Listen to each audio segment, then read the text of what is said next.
Ever since I got this new job, I've had trouble sleeping at regular hours. I'm a police officer, just graduated from the academy and got hired full-time at Beech Grove PD.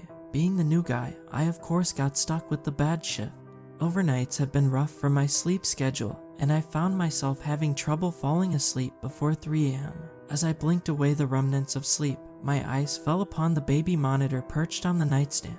Having just woken up, my vision was still a little blurry, but there was no mistaking what I saw. There, on the screen, was my wife, Emily, cradling our son Ethan in his nursery. The problem is, Emily's right next to me. Emily laid right beside me, her steady breathing a sharp contrast to the surreal image before me. Panic swelled within me as I grappled with the impossibility of the situation. I stumbled out of bed, my heart pounding in my chest. I crept slowly towards the floorboards, felt cold beneath my feet as I approached Ethan's room.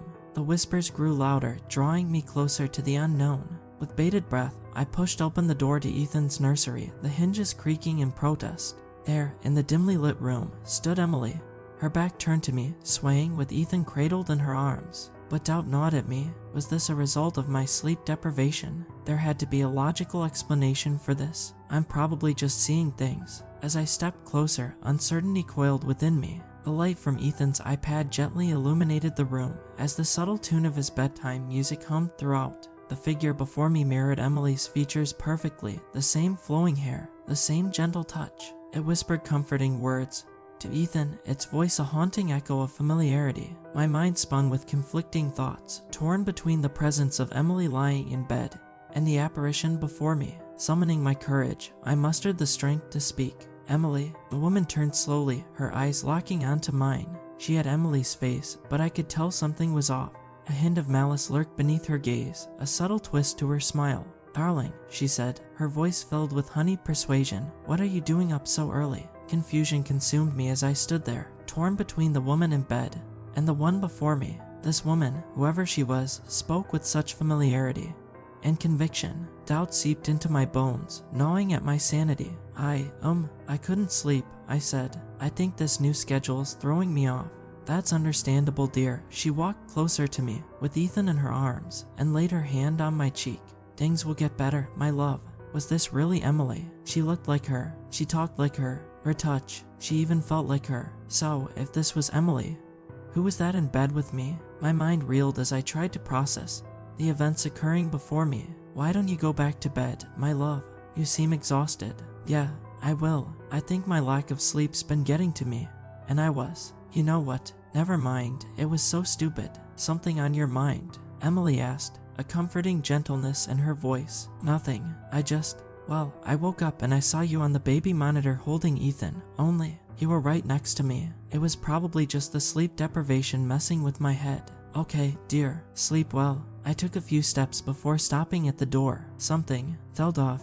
Hi, baby, I said softly. Yes, my love. Tell me, I implored, locking eyes with her. What was the song we danced to on our wedding night? Not the song we danced to at the reception. The song that we danced to when we got to the cabin in Lake George, and it was just the two of us. Emily chuckled and smiled. Sweetie, you know I know the answer to this. Why do you ask? For my sanity, please, just give me an answer. Emily sighed. She could tell I was distraught. All right. Can't Help Falling in Love by Elvis. We danced to that after you showed me the poem you planned on giving me in the 3rd grade, but didn't have the courage to. A sense of relief overcame me. I kissed Emily on the forehead. As I made my way from Ethan's room and back to our bedroom, I was glad.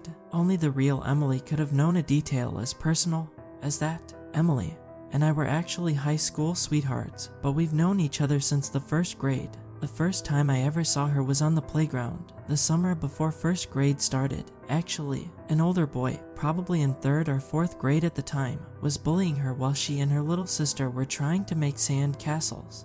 I, wanting to be her knight in shining armor, stood up to the boy, only to end up upside down in a trash can. Still, she thought it was sweet that I stuck up for her, and we became friends. In the 3rd grade, I wrote her a poem about how pretty I thought she was, but I was too shy to tell her how I felt, so it wasn't until our wedding night that I ended up showing her the heartfelt poem I had written almost 20 years ago. As I made my way back, I made a chilling discovery. The light was on in the bathroom, if Emily was in the nursery with Ethan, then who was in the bathroom? Slowly, I crept up to the door and knocked twice. "Hello?" I asked nervously, anticipating an answer from whoever was in there. "Who's in there? Who else would it be? Ethan can't walk, much less use a toilet, and you're not in here, so it kinda narrows your options down as to who it would be." The voice called out. It was Emily. My heart sank into the pits of my stomach, and the sense of relief I felt just moments before all but dissipated. I sprinted back to Ethan's room, stumbling over myself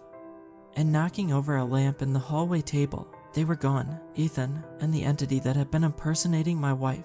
Gone. The world around me went silent. As anxiety surged through my body, my vision became blurry and my ears started to ring. I was in a daze that was broken by the illumination of Ethan's iPad. As I regained my senses, I had a morbid realization of what tune was emanating from my son's iPad. It was "Can't Help Falling in Love" by Elvis Presley.